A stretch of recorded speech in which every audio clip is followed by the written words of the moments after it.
Bueno, vamos a hacer la introducción del trabajo práctico de simulación, parte 2. En la primera parte, si recuerdan, hicimos la simulación de una comunicación digital pasabanda para los sistemas BPSK, QPSK y 16QAM. El modelo de canal y de sistema de transmisión y recepción que utilizamos fue el que mostramos acá, y lo fuimos llevando a una representación más simple a nivel de símbolo. Entonces, de esta manera, dependiendo de cuál era el sistema, cambiamos los bloques de modulación y demodulación para hacer la estimación del desempeño de los distintos sistemas. Ahora, en esta parte 2, todo este conjunto de etapas en la que implica la modulación, agregar el ruido y la toma de decisión y de modulación, toda la concentramos en un único bloque que va a ser el modelo de canal simétrico binario, como vimos en la práctica 2. En este modelo sabemos que entran bits, salen bits y tienen una probabilidad de transición, se llama, que equivale a la probabilidad de error de los sistemas que estuvimos simulando, que es igual a P. Ese valor P va a depender precisamente del sistema de modulación y las condiciones en las que se estén haciendo la simulación. Con eso me refiero a sincronismo de portadora, EBAN0, distorsión, easy, todo lo que haya. En la parte 2, entonces, utilizando ese modelo de canal simétrico binario, que es básicamente concentrar todo en una caja, lo que hicimos en la práctica 1, ahora agregamos dos etapas más, que es la decodificación de canal y la de decodificación. Como vemos, la decodificación tiene dos etapas adentro, que es una, la de detección o corrección de errores, y luego la de la decodificación. En este esquema entonces tenemos, el CSB es el canal simétrico binario, que sabemos que tiene probabilidad de transición P. U va a ser la secuencia de bits de fuente y B la secuencia de bits de canal. Fíjense que tienen dos índices distintos, UDN y BDM, y esto tiene que ver con que la tasa de bits de fuente es distinta a la tasa de bits de canal. Recuerden que esto, al ser un código de bloques, entran K bits de fuentes y salen N bits de canal. Eso no solo me cambia la tasa, sino que también me cambia la energía de bit, que lo vamos a ver más adelante. R van a ser entonces la secuencia de bits recibidos. Fíjense que acá estamos ya mirando fuera del canal simétrico binario, así que ya, como dijimos, entran bits y salen bits, o sea que esta va a ser la secuencia B más los esquemas de error que le toquen. Y luego tenemos acá adentro, vamos a tener un B estimado, que es lo que llamamos a R luego de la detección o corrección de errores, y finalmente el U estimado, que acá me falta el sombrero en UDN, es luego de hacer la decodificación de estos B estimados. Entonces, acá nuevamente lo que vamos a hacer es estimar la probabilidad de error de bit de fuente. Entonces vamos a tener que hacer igual que hicieron en la parte 1, una vez que tengan todo esto implementado, comparar U estimado con U para estimar la probabilidad de error de bit de fuente. Además, también vamos a calcular la probabilidad de error de palabra, que eso también lo vamos a ver un poquito más adelante cómo lo hacemos. Entonces, ¿cuáles son las tareas que hay que hacer? Es generar U de la misma forma que hicieron en la parte 1. Va a haber ciertas modificaciones que ahora vamos a charlar. Hay que implementar la parte de codificación y la decodificación. Vamos a utilizar lo que se hizo en la parte 1 para el canal simétrico binario. Y finalmente estimar las probabilidades de error de palabra y la de bit. Bueno, ¿cómo generamos uno? De la misma forma que la parte 1, lo único que les recomiendo es, como acá vamos a estar trabajando de a bloques de K, lo que conviene es usar una matriz. En vez de usar un vector de largo LB, conviene acomodarlo en una matriz que tenga K columnas, o sea que cada fila va a ser una de los bloques K de las secuencias transmitidas, y LB sobre K filas. Entonces, en total estamos transmitiendo LB bits, pero están acomodados en LB sobre K por K. De esa forma nos va a resultar mucho más sencillo implementar la codificación, que es el paso que sigue. ¿Por qué? Porque una vez que nosotros tengamos determinada cuál es nuestra matriz G, que la tienen que proponer ustedes, recuerden que al ser un código sistemático, que es lo que le estamos pidiendo, la matriz G tiene una estructura especial, que es con la identidad y la matriz de paridad, y una vez que la tengan definida, directamente pueden calcular con la matriz U de bits generados, que en este caso que la llamamos acá en U en negrita, esa sería la matriz que generamos en la parte anterior. podemos calcular la matriz B de palabras de código directamente multiplicando por la matriz G. Entonces fíjense que en vez de ir haciendo un producto por cada bloque, en vez de ir agarrando de acá y haciendo el producto, hacemos un único producto sobre toda la matriz de bits de fuentes y nos va a dar una nueva matriz donde en cada fila tenemos las palabras de código correspondientes. Y si a la matriz G la definimos de forma sistemática, sabemos que la matriz B va a ser la matriz U con las correspondientes paridades acompañando en los las n-k columnas que corresponden. Entonces de esa forma B va a ser una matriz de LB sobre K por n. Recuerden que las palabras de código en este caso van a tener largo 9 porque n es igual a 9. Y otra cosa importante que también lo vamos a recordar en la parte de los tips, cuando calculamos este producto hay que recordar que lo que estamos usando es aritmética de módulo 2. Entonces en el MATLAB se lo vamos a tener que indicar con la función mod. Si no, nos va a dar B, nos puede llegar a dar con valores distintos de 0 y 1. Bueno, cuando simulamos lo que sucede en el canal simétrico binario tenemos que tener dos cuidados. Por empezar, es que como lo que estamos introduciendo es la matriz B, debería poder funcionar con una entrada matricial y no únicamente un vector de bits. Eso o pueden modificar su código o directamente lo que pueden hacer es al comienzo del código convertir la matriz B a un vector nuevamente, fila o columna como lo hayan hecho ustedes, y al final volver a armarlo como un vector de LB sobre K por N. Tengan ese cuidado y tengan el cuidado de que cuando lo arman y lo desarman vuelvan a tener el mismo orden para que después cuando los comparemos de lo mismo. Recuerden que esto, al igual que la primera parte, lo que les conviene primero es ir probando cada etapa, que la codificación y la decodificación ande bien, que si no ponemos ruido en el canal yo tenga lo mismo a la salida que lo de la entrada. Vayan probando de a partes en vez de hacer todo junto. Y después la parte más importante y donde suele haber más errores en este tipo de ejercitación es tener bien presente la diferencia entre la energía de bit de fuente y la energía de bit de canal. Acá piensen que a su canal simétrico binario están ingresando los bits de B, de las palabras de código. Bueno, ahora tenemos que tener presente cuál es la relación entre la energía de esos bits con respecto a la energía de bit de fuentes, y eso es lo que les escribo acá. Fíjense que directamente en este trabajo les pedimos que trabajen con BPSK. Si trabajaran con QPSK o 16QAM, esta relación es distinta, ustedes ya la saben, pero en BPSK sabemos entonces que la energía de símbolo es A cuadrado. Y como n es igual a 1, la energía de símbolo equivale a la energía de bit. Pero la energía de bit que están ingresando al canal simétrico binario, que son los bits de canal, los bits de las palabras codificadas. Entonces a esa energía le llamamos E sub C. Entonces nos queda que S es igual a E sub C. Y después lo que nos queda es esta última relación, que es que piensen que entran K bits de fuentes al codificador y salen N bits de canal del codificador. La energía se tiene que mantener constante, no se puede perder ni ganar. Entonces EB por K tiene que ser igual a S por N. Entonces la relación que hay es EB igual a N sobre K por S. Entonces despejando, la amplitud que tienen que tener ahora los símbolos BPSK ya no es raíz de EB como era en el caso anterior, sino que es raíz de K sobre N por EB. De esa forma vamos a estar simulando la EB a N0 que corresponde, porque esa EB tiene que ver con la energía de bit de fuente, no de canal. Una manera de darse cuenta si están haciendo bien esto o no es cuando hagan la estimación y comparen con el sistema sin codificación. O sea, ustedes van a hacer la estimación del sistema con codificación y lo van a comparar con el sistema sin codificación.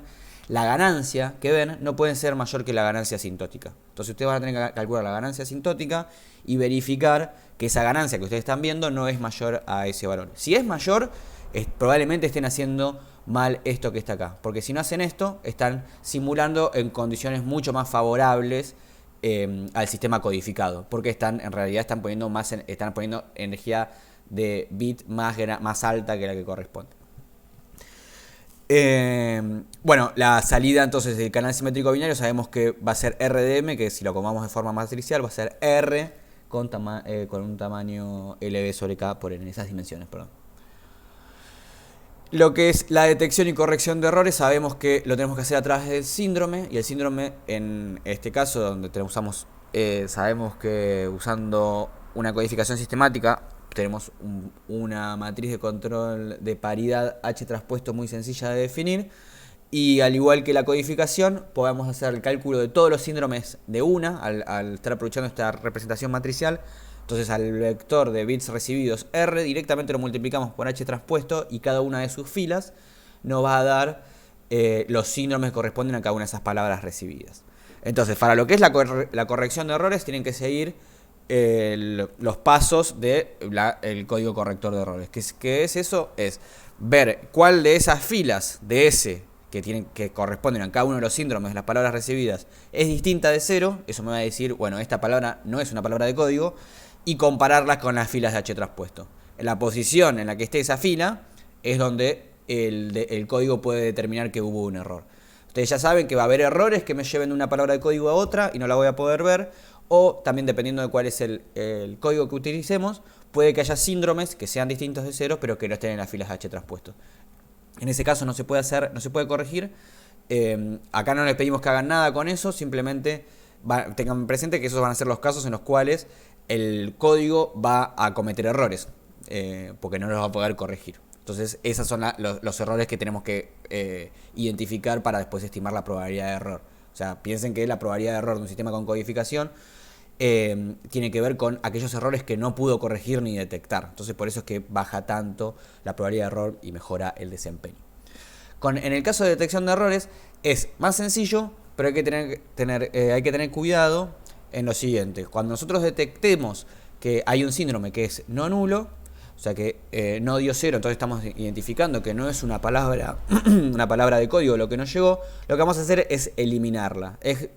Piensen que sería equivalente a pedir retransmisión del paquete, ¿no? Es decir, como, bueno, este no lo uso, mándamelo de vuelta. Esa parte de la comunicación en la cual le indicamos que nos transmitan de vuelta no la estamos considerando, pero en términos de desempeño sería lo mismo, porque es, bueno, como estamos simulando una transmisión de canales de mensajes independientes, bueno, directamente no considerarlo es suponer que me lo mandaron de vuelta.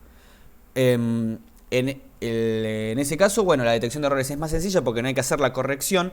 Lo que sí hay que tener en cuenta es, bueno, llevar el registro de cuáles fueron esas palabras que borramos de nuestro vector R recibido. Fíjense que en este caso vamos a obtener un BE, que es el vector de palabras estimados, la matriz de palabras de código estimadas. Va a ser la matriz R con las filas eliminadas que me dieron un síndrome distinto de 0. Entonces ya BE no va a tener más LB sobre K columnas, no va a tener LB sobre K palabras que me transmitieron, va a tener menos porque hay algunas que las borré. Entonces esa cantidad hay que llevar el registro, qué cantidad y cuáles son, para luego poder comparar la que yo obtuve al final, mi U estimada, con la U original. Y luego finalmente lo que es la decodificación es muy sencilla. Al ser codificación sistemática es simplemente quedarse con la submatriz que corresponde a las primeras K columnas de B estimado. Eso nos va a dar la matriz U estimado. Y acá les aclaro esto que les decía recién. UE en el caso del código corrector va a tener LB sobre K filas, porque no se borra ninguna palabra transmitida, así que voy a tener LB sobre K palabras transmitidas. En el caso de código detector voy a tener LB sobre K menos ND. ND acá lo estoy definiendo como el número de palabras recibidas que me dieron un síndrome distinto de 0. Entonces voy a tener menos. Es sencillo, pero hay que tener presente eso. Y luego vamos a hacer lo que es la estimación de la probabilidad de error, que es muy similar a lo que hicieron en la parte 1. La diferencia es que vamos a estar, como les decía, acá conviene seguir trabajando con las matrices. Entonces, si ustedes hacen una comparación de U con UE, de igual o distinto como quieran, les va a dar una matriz de las mismas dimensiones que U y UE, en donde va a haber un 1 donde el bit sea distinto y un 0 donde el bit sea igual, en el caso de que comparen con distinto, ¿no? Ahora, nosotros lo que queremos hacer es estimar la probabilidad de error de bit y la probabilidad de error de palabra. La probabilidad de error de bit, saben que es contar todos esos unos dentro de la matriz, que lo pueden hacer con un sum de la matriz. Fíjense que si aplican sum a la matriz directamente les va a dar un vector, así que pueden hacer sum de sum o sum de la matriz con 2 puntos para convertirlo en un vector. y dividen por la cantidad de bits total, eso les va a dar la probabilidad de error de bit, que es lo que estamos aclarando acá. Con la probabilidad de error de palabra, lo que tienen que hacer, ahí le sirve mucho utilizar la función max de e, porque ahí lo que les va a dar es un 1 en cada fila donde haya un 1 precisamente. A nosotros nos interesa si hubo más de un error en una palabra para calcular la probabilidad de error de palabra, porque con que haya uno solo ya sabemos que esa palabra está errada. Entonces lo que nosotros necesitamos es ver cuántas filas de e tienen un 1 y después y después dividir por la cantidad de filas. Sumarlas y dividirlas por la cantidad de filas. Esa va a ser la estimación de la probabilidad de error de palabra. Al igual que la primera parte, tienen que utilizar las cotas teóricas para comparar con la probabilidad de error de palabra y la probabilidad de error de bit, en este caso de codificación. Si no recuerdan cómo es eso, pueden ver la clase teórica de Javi de desempeño de códigos lineales. Tips. Por empezar, las probabilidades que vamos a estimar ahora van a ser más bajas que en la parte 1, porque precisamente es lo que busca la codificación de canal. Eso quiere decir que vamos a tener que usar más bits todavía. En la parte 1 usaban 1.000.000 y sabían que les daba, y con esos valores más o menos les daba bien. Acá van a tener que ir tal vez a 10 millones. Entonces puede ser que a muchos el código con 10 millones de bits transmitidos se les haga muy lento, incluso les tire error de memoria. Así que lo que pueden hacer es, dentro de su código de canal simétrico binario, agregar un for general, un bucle que me repita 10 veces las operaciones con 1.000.000 de bits. Y siguen contando los errores y después dividen. En vez de dividir por 1.000.000, dividen por 10 millones.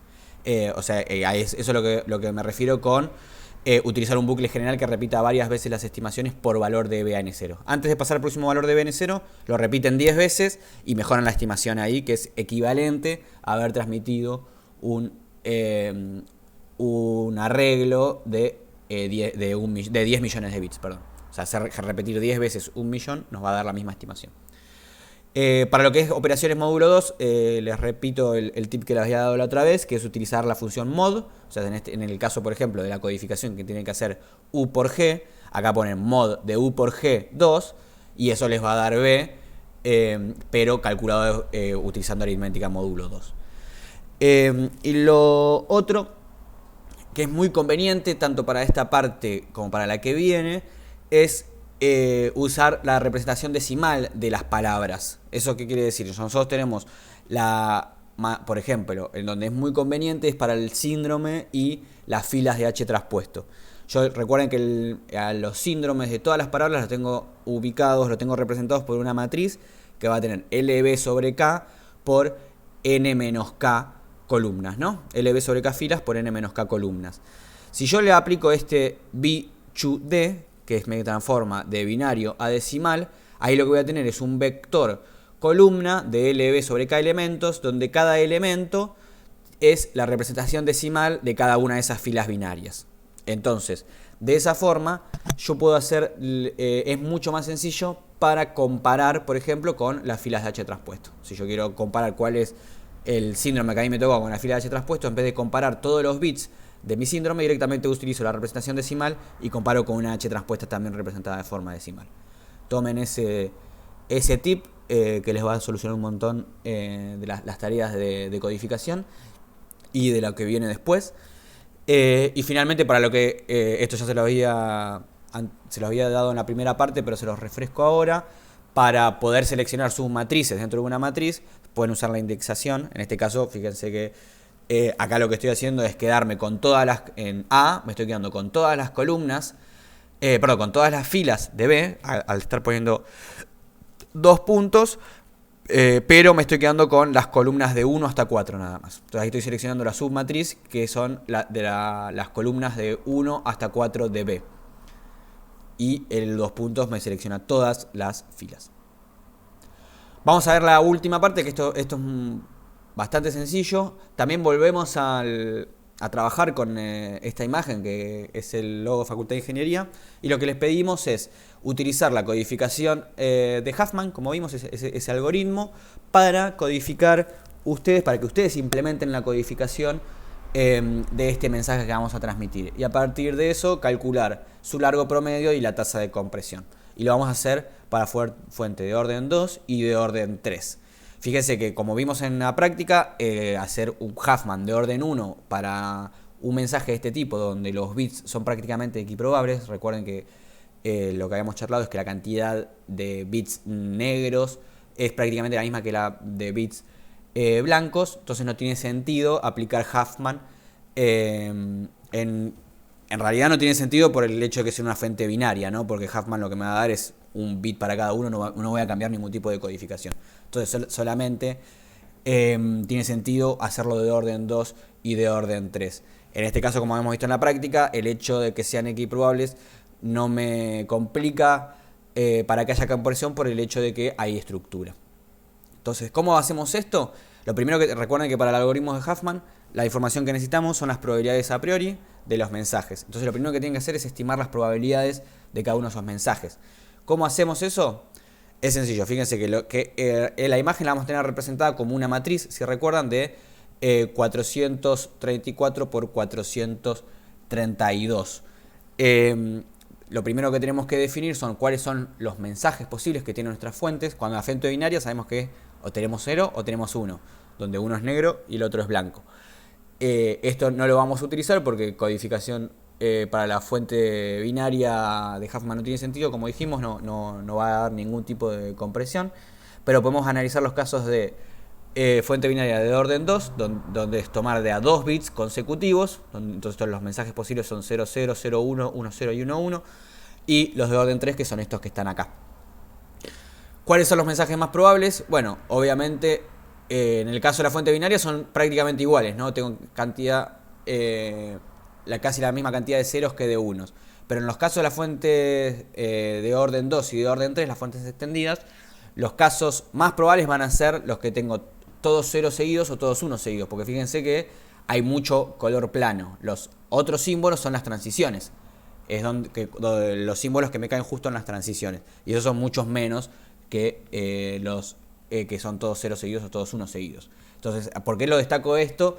Porque cuando ustedes estimen las probabilidades le tienen que dar esto. Tiene que ser coincidente con eso. Si no, es porque están ordenando mal a los mensajes y no lo están poniendo de forma consecutiva. No están poniendo bits consecutivos dentro de cada uno de los mensajes.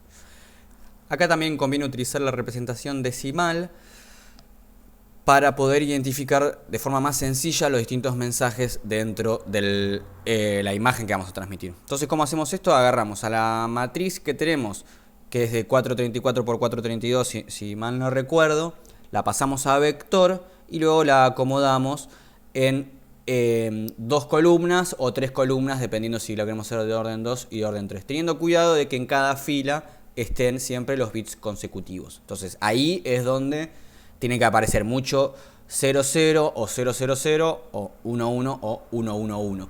Y los demás tienen que ser los símbolos menos probables. Si a eso le aplicamos BI, CHU, DE, como habíamos dicho, pasar de bit a decimal, bueno, nos va a dar un vector que va a tener, en el caso de orden 2, va a tener valores que van de 0 a 3, porque tiene 2 bits cada fila, y en el caso de orden 3 nos va a dar de 0 a 7 porque tiene 3 bits cada fila. Entonces ahí directamente sí, lo que hacemos es para calcular las probabilidades a priori de cada mensaje, es calcular la frecuencia relativa de cada uno de esos mensajes en ese vector que me está representando ahora a la imagen de forma decimal. Entonces, una vez teniendo que ya tenemos las probabilidades a priori, en la carpeta hacen el algoritmo de Huffman que le corresponde, de la misma forma que hicimos en las ejercitaciones de la práctica 4, es muy sencillo.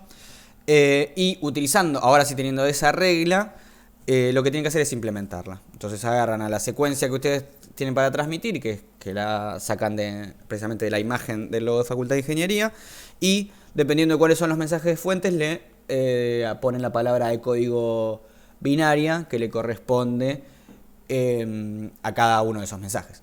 Si efectivamente hay compresión, lo que van a ver es que lo que obtienen como largo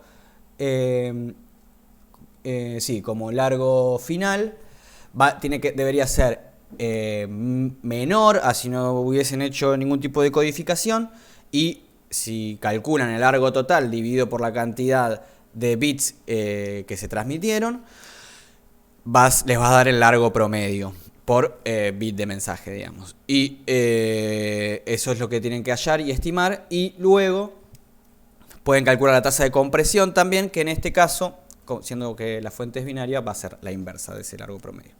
Hay dos incisos más que son opcionales, que para aquellos que tengan tiempo y que les interese lo pueden encarar, y son dos cosas. Una es automatizar el procedimiento de codificación de Huffman. A esto me refiero a implementar ustedes la codificación, que le pongan cualquier fuente, calcule las probabilidades a priori y luego halle la regla de codificación y codifique, que sería lo que hace la función Huffman de MATLAB. Eso por un lado. Y también, y como parámetro, el orden de la fuente así de forma general. Entonces, de esa forma pueden hacer, como hice yo en la práctica, calcular la curva de largo promedio contra orden de fuente. Y el opcional 2, que sí es más complicado, pero está bueno para que se enfrenten a esa situación, es hacer la decodificación de Huffman. Y simulando la transmisión. Pueden hacerlo, obviamente, primero sin errores, o sea, hacer la codificación y luego la decodificación, que es seguir el diagrama de árbol del código de Huffman para la decodificación. Y luego lo pueden hacer simulando transmisión en el canal. ¿Qué quiere decir? Que van a hacer decodificación de Huffman con errores. Y ahí hay ciertos fenómenos que se manifiestan, que en la carpeta no se ven y que son muy interesantes. El que lo quiera hacer y tenga tiempo, lo encara y discutimos los resultados, porque se van a enfrentar con cosas que son realmente destacables y en el momento en el que uno lo implementa aparecen, y hasta que uno lo hace no se da cuenta. Bueno, espero que con esto los ayude. Cualquier cosa nos consulta.